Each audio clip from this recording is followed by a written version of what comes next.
Guys, kembali lagi dengan aku. Ya, kali ini aku mau bahas soal creative writing. Di era internet seperti sekarang, jasa sebagai creative writer atau penulis di media online ini semakin banyak. Profesi sebagai penulis juga bisa dilakukan oleh siapa aja.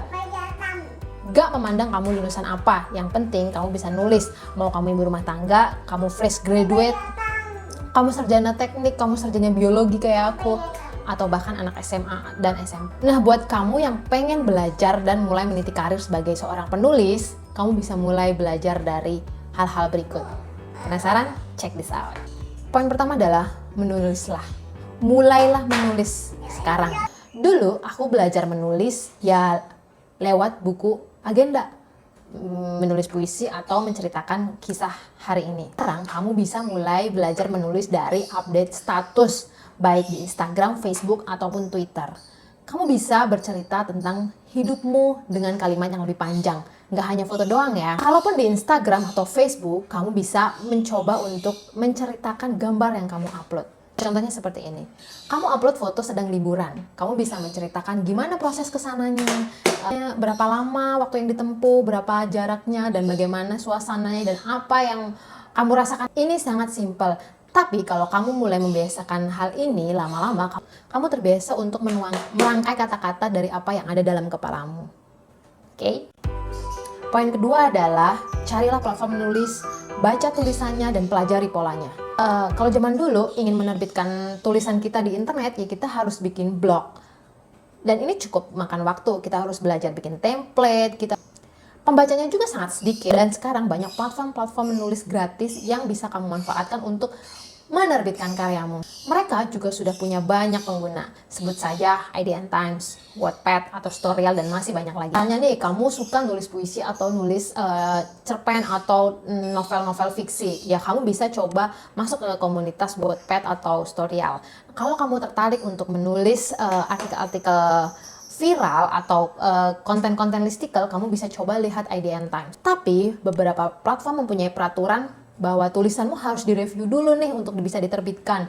Jadi alangkah pentingnya kamu juga mempelajari SOP dan aturan-aturan di masing-masing platform. Misalnya IDN Times, kamu lihat dulu nih tipe-tipe artikel seperti apa sih yang banyak dibaca, gimana sih pola tulisan mereka. Nah, kamu pelajari itu. Lama-lama kamu juga akan bisa untuk ngikutin. Biasanya kalau kamu bisa menulis sesuai dengan SOP-nya, tulisanmu bisa terbit kok. Terus kamu bingung nih mau nulis apaan ya, gak punya tema.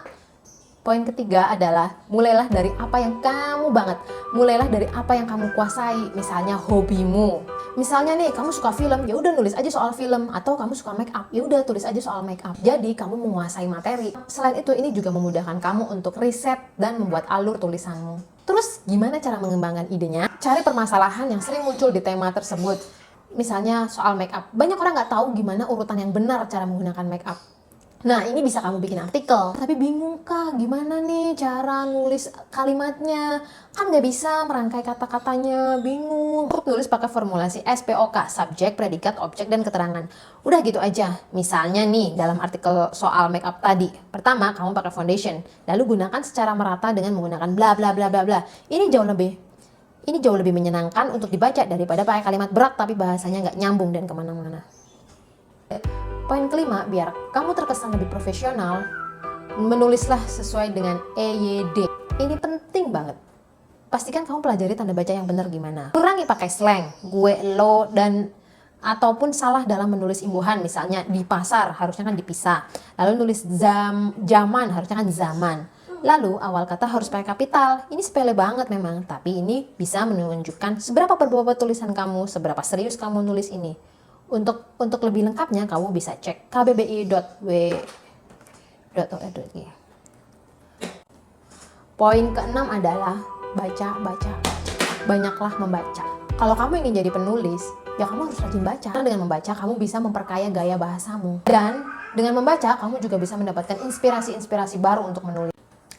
Lalu, gimana kah cara bikin artikel yang viral, yang rame, dan disukai banyak membaca? Untuk poin 7, aku bikin video berikutnya ya.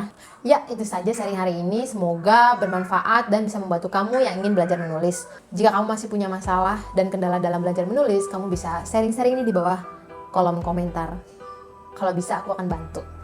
Terima kasih. Jangan lupa klik like, subscribe, dan share video ini ya. Dah, sampai jumpa. Terima kasih.